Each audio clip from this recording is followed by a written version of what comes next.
Assalamualaikum warahmatullahi wabarakatuh. Waalaikumsalam Waalaikumsalam. warahmatullahi wabarakatuh. Kepada yang terhormat Ibu Ririn Despriliani, SPD MSI, sebagai dosen pada mata kuliah ini, pada presentasi kali ini, kelompok kami akan membahas topik sesuai dengan tugas yang diberikan oleh dosen kita, yaitu mengenai perkembangan sosial emosional anak usia 6-8 tahun. Saya Halika Roza, selaku moderator yang bertugas akan memandu jalan diskusi ini. Sebelumnya, saya akan memperkenalkan anggota kelompok kami yang terdiri dari Ahnas dan Dila.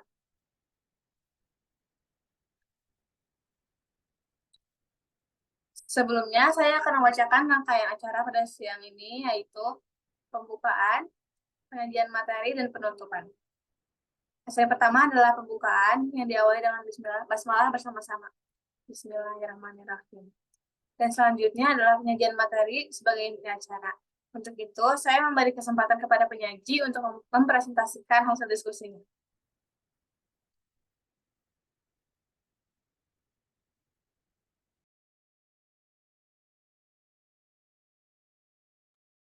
Baik, terima kasih Alika. Di sini saya akan membacakan definisi perkembangan sosial emosional. Perkembangan sosial menurut Harlock 1978 adalah perolehan kemampuan berperilaku yang sesuai dengan tuntutan sosial.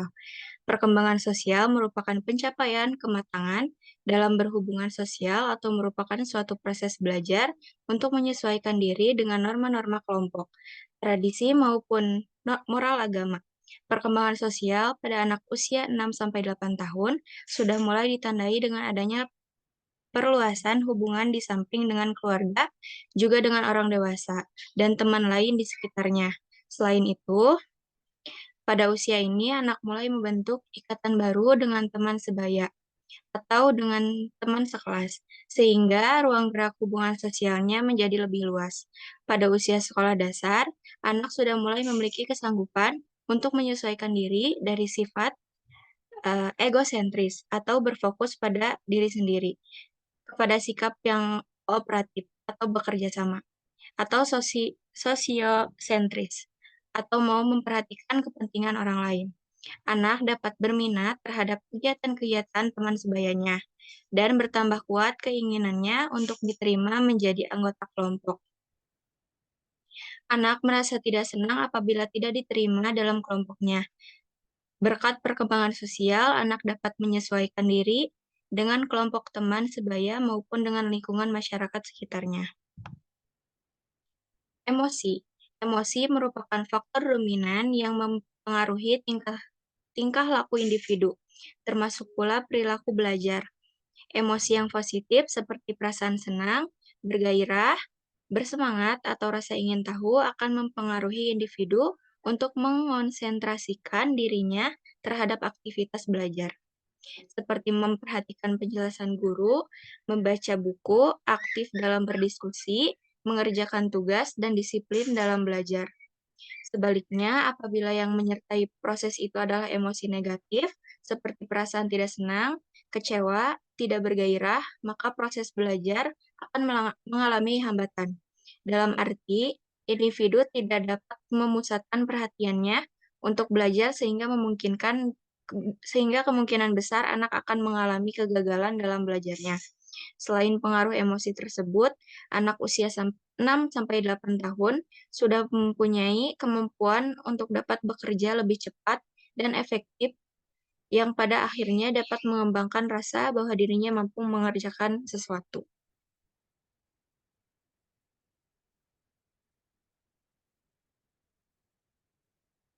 Selanjutnya ada karakteristik perkembangan sosial emosional anak usia 6-8 tahun.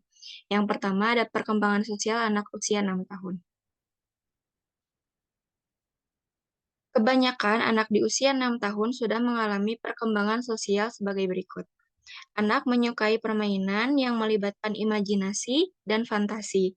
Anak ingin menghabiskan waktu bermain dengan orang tuanya, teman maupun guru di sekolahnya. Anak cenderung suka bermain dengan teman-teman yang memiliki jenis kelamin sama. Misalnya, anak laki-laki bermain dengan anak laki-laki. Begitu pula dengan anak perempuan. Anak sudah dapat mulai memahami perasaan orang lain, tentu dengan bantuan atau dorongan dari orang tua, pengasuh, atau orang lain di dekatnya. Rasa humor anak sedang berkembang. Contohnya, dengan mulai mengerti lelucon sederhana yang mudah ia pahami dan membaca buku bergambar.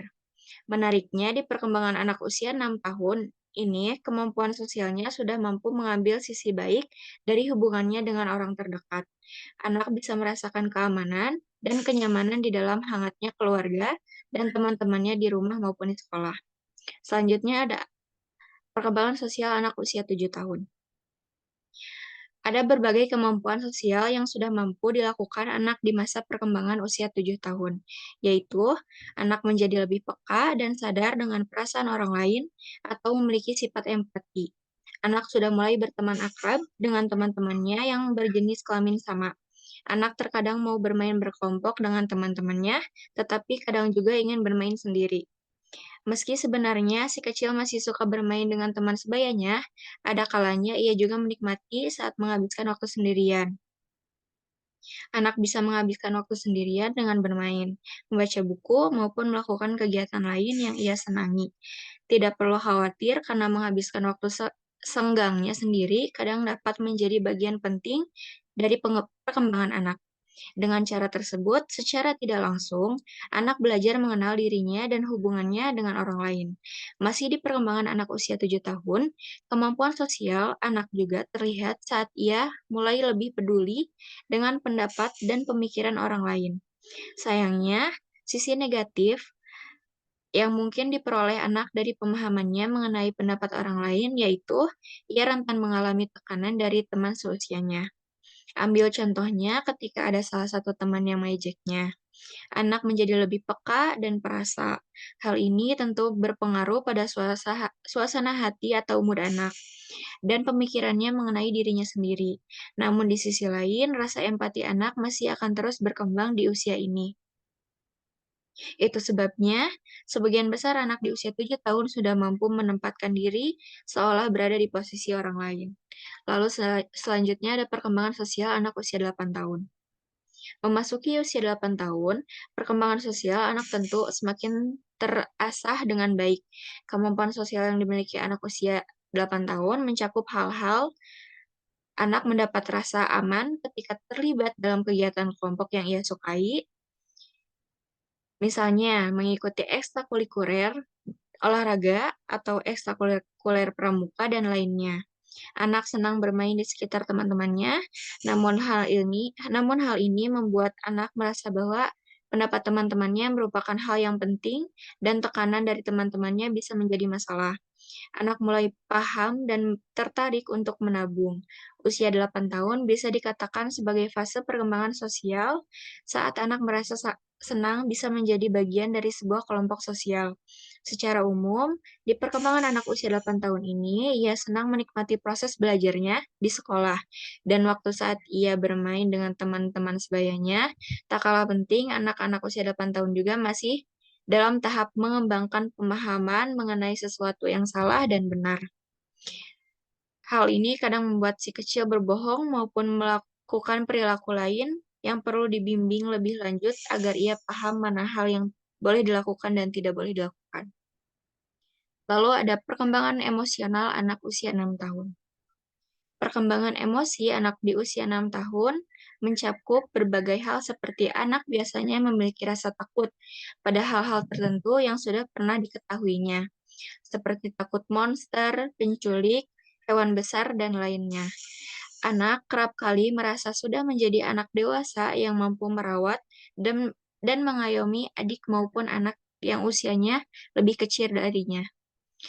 Anak sudah mulai mampu memahami perasaan orang lain, tidak selalu sama dengan dirinya. Memasuki perkembangan anak usia 6 tahun, ia biasanya sudah mulai paham mengenai emosi dirinya maupun orang lain. Hal ini membuat anak mengerti bahwa ia tidak boleh mengatakan sesuatu hal yang dapat menyakiti perasaan orang lain. Menariknya lagi, hubungan pertemanan dan sosial yang terjalin dengan teman sebaya anak dan orang dewasa menjadi lebih berarti di usia dini. Eh, dikarenakan anak sudah lebih memahami dunia di sekitarnya, beserta peran dirinya di dalam lingkungan sosial. Selanjutnya ada perkembangan emosional anak usia 7 tahun.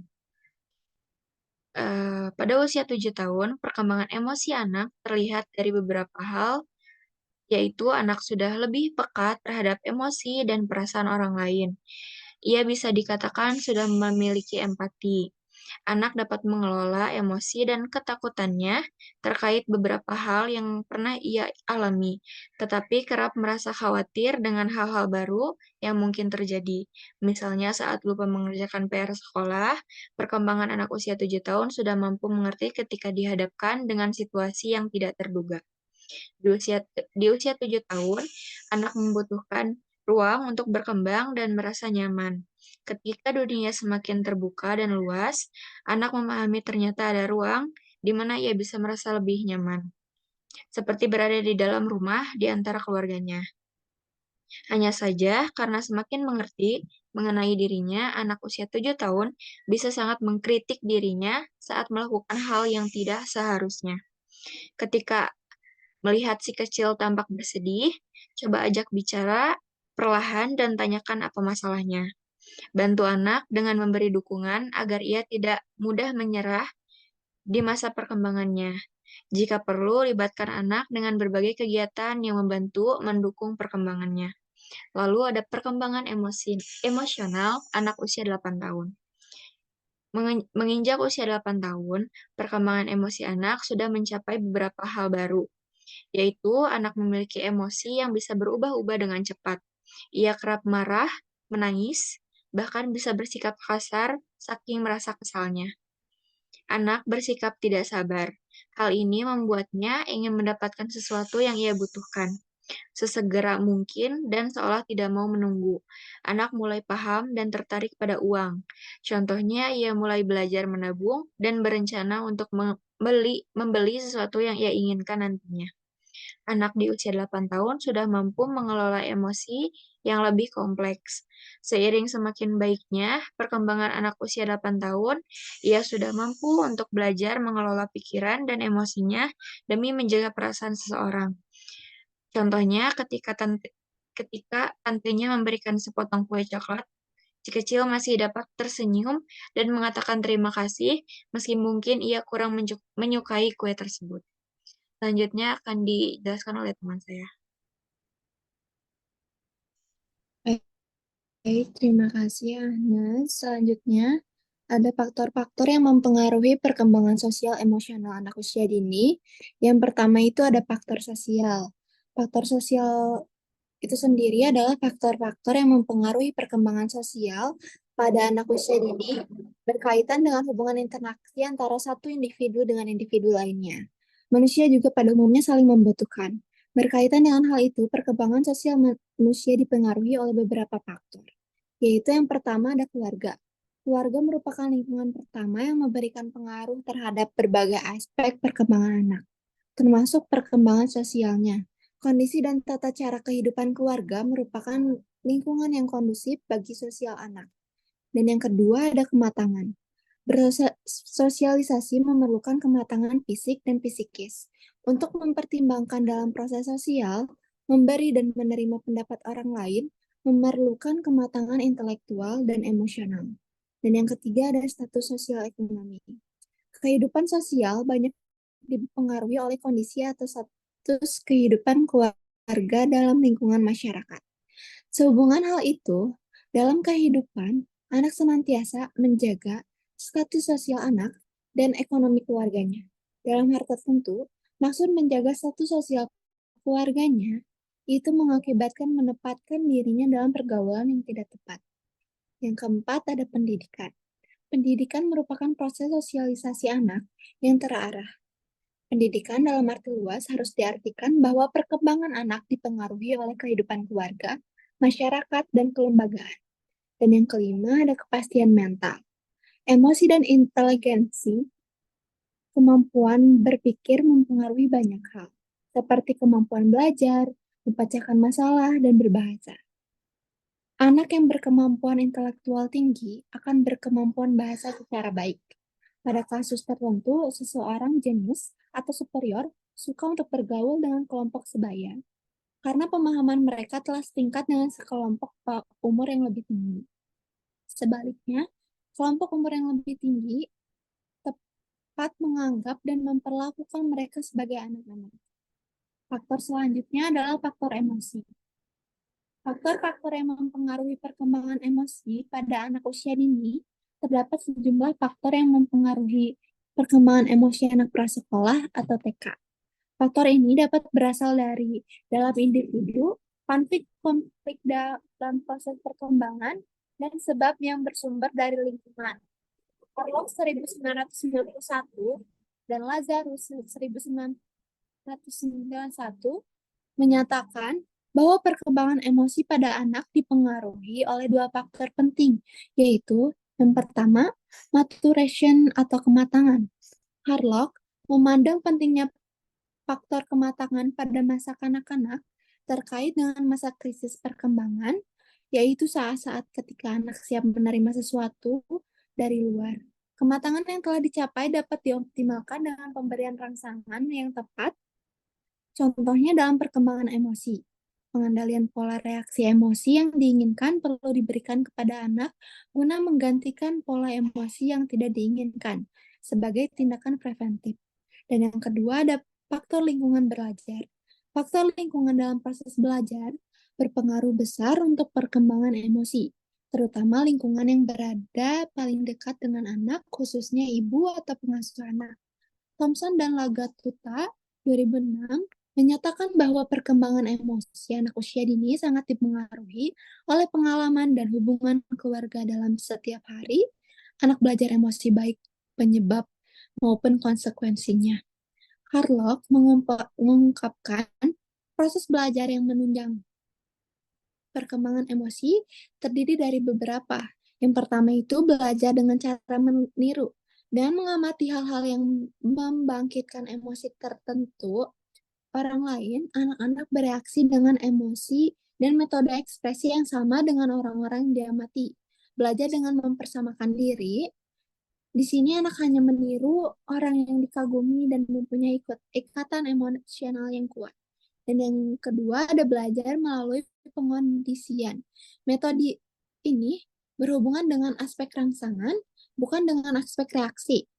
Pengkondisian terjadi dengan mudah dan cepat pada tahun-tahun awal kehidupan mereka. Anak kecil kurang mampu menalar, kurang pengalaman untuk menilai situasi secara kritis, dan kurang mengenal betapa tidak rasionalnya reaksi mereka. Dan yang ketiga ada pelatihan. Belajar di bawah bimbingan dan pengawasan terbatas pada aspek reaksi. Kepada anak diajarkan cara bereaksi yang dapat diterima jika suatu emosi terangsang. Dan yang terakhir ada belajar dengan coba-coba. Anak belajar coba-coba untuk mengekspresikan emosi dalam bentuk perilaku yang memberikan pemuasan terbesar kepadanya dan menolak perilaku yang memberikan pemuasan sedikit. Yang selanjutnya ada tantangan dalam perkembangan sosial emosional anak usia 6-8 tahun. Beberapa tantangan dalam perkembangan sosial emosional anak usia dini 6 tahun sampai 8 tahun meliputi. Yang pertama, ada mengelola emosi. Anak-anak usia ini seringkali masih belajar mengenali dan mengelola emosi mereka dengan baik. Mereka mungkin mengalami kesulitan dalam mengungkapkan perasaan mereka dengan tepat dan mengontrol reaksi emosional mereka. Dan yang kedua, ada membangun hubungan. Anak-anak usia dini mulai mengeksplorasi hubungan sosial dengan teman sebaya dan orang dewasa di luar keluarga. Tantangan di sini adalah belajar bagaimana berinteraksi dengan orang lain, memahami perspektif orang lain, dan menyelesaikan konflik dengan baik. Dan yang ketiga, ada kemampuan berbagi dan berkolaborasi. Anak-anak usia ini belajar untuk berbagi, bekerja sama, dan berkolaborasi dengan teman-teman mereka. Dan namun, mereka mungkin masih berjuang dengan konsep berbagi dan menunggu giliran yang dapat menyebabkan konflik dan ketidaknyamanan dalam interaksi sosial. Dan yang keempat ada mengembangkan empati. Anak-anak usia ini sedang dalam proses memahami dan mengembangkan empati terhadap orang lain. Mereka perlu belajar untuk memahami perasaan dan perspektif orang lain yang bisa menjadi tantangan karena mereka masih fokus pada diri mereka sendiri. Yang kelima ada menghadapi tantangan baru. Anak-anak usia dini mulai menghadapi tantangan baru dalam lingkungan sekolah dan sosial mereka, seperti belajar di lingkungan yang lebih terstruktur, menyesuaikan diri dengan aturan dan harapan sosial, dan mengatasi kecemasan terkait pertumbuhan dan perkembangan. Dan yang keenam ada kecemasan dan ketakutan. Anak-anak usia ini mungkin mengalami kecemasan dan ketakutan terkait berpisah dari orang tua, bertemu dengan orang asing, atau menghadapi situasi baru. Hal ini dapat mempengaruhi perkembangan sosial emosional mereka dan memerlukan dukungan dari orang dewasa untuk membantu mereka mengatasi rasa takut tersebut. Baik, selanjutnya akan dilanjutkan oleh rekan saya, Halika. Baik, selanjutnya adalah strategi untuk membantu anak mengatasi tantangan sosial emosional. Beberapa strategi efektif yang dapat digunakan oleh tenaga pengajar atau guru dalam mengembangkan sosial emosional peserta didik. Yang pertama ada pendidikan emosi. Pendidikan emosi adalah pendekatan yang berfokus pada pengembangan keterampilan emosional yang sehat dan pemahaman tentang emosi. Guru dapat mengajarkan peserta didik tentang berbagai jenis emosi, cara mengenali emosi dalam diri mereka sendiri, dan strategi untuk mengelola emosi dengan baik. Ini melibatkan pengajaran tentang pemahaman empati terhadap emosi orang lain, serta kemampuan berkomunikasi secara efektif. Yang kedua ada pembelajaran kolaboratif. Pembelajaran kolaboratif adalah strategi di mana peserta didik bekerja sama dalam kelompok untuk mencapai tujuan pembelajaran bersama. Dalam konteks ini, peserta didik belajar untuk berinteraksi, mendengarkan, dan bekerja sama dengan orang lain. Ini membantu mereka mengembangkan keterampilan sosial seperti kerjasama, komunikasi, negosiasi, dan kepemimpinan.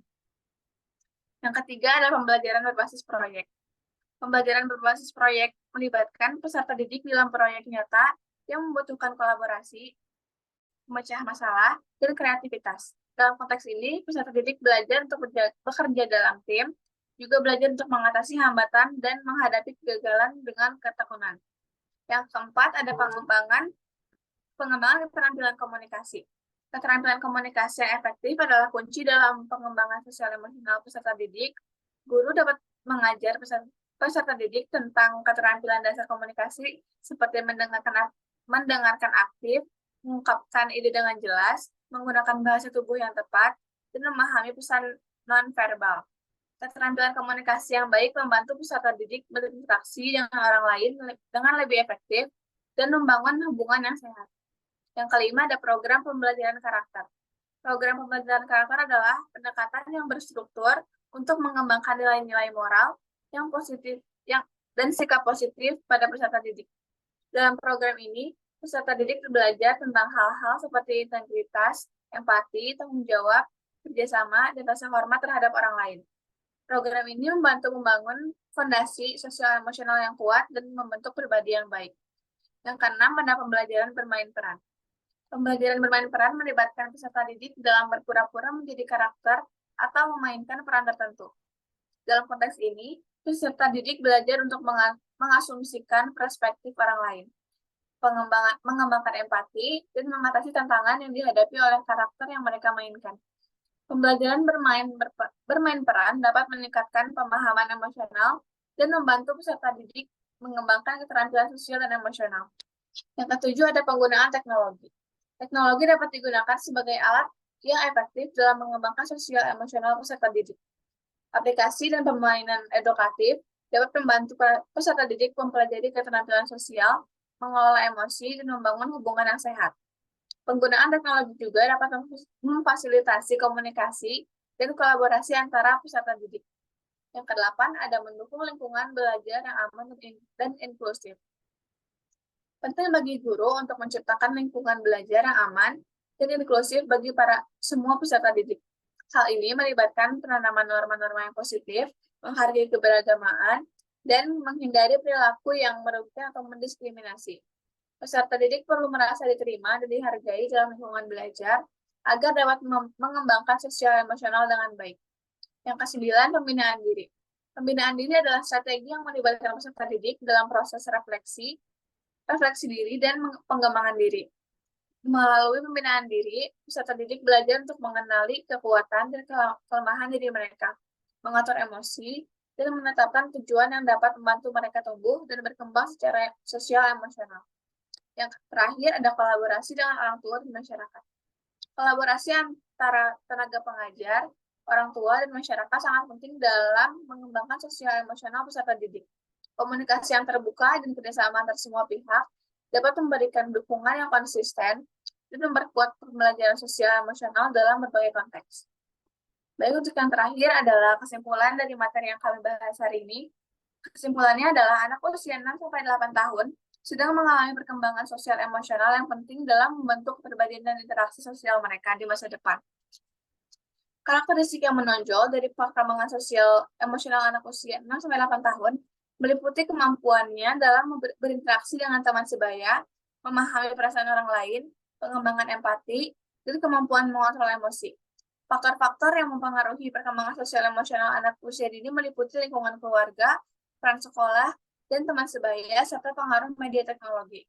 Orang tua sangat berperan penting dalam mendukung perkembangan sosial emosional anak, bisa dengan memberikan contoh berperilaku yang baik, mendorong ekspresi emosi yang sehat, dan membantu mengelola konflik dengan teman sebaya, kesulitan mengontrol emosi dan perasaan cemburu dan iri hati. Strategi dan tips yang dapat dilakukan dalam membantu anak mengatasi tantangan sosial emosional adalah dengan mendorong komunikasi terbuka, mengajarkan keterampilan pemecahan masalah, dan memberikan dukungan emosional. Dengan memahami dengan baik tentang perkembangan sosial emosional anak usia dini, orang tua dan pendidik dapat berperan aktif dalam mendukung anak-anak untuk tumbuh dan berkembang secara sehat, secara sosial dan emosional. Terima kasih. Saya akhiri diskusi kelompok kami hari ini. Terima kasih buat semua teman-teman yang sudah menonton. Itu sudah yang dapat kami sampaikan. Terima kasih. Wassalamualaikum warahmatullahi wabarakatuh. Waalaikumsalam warahmatullahi wabarakatuh.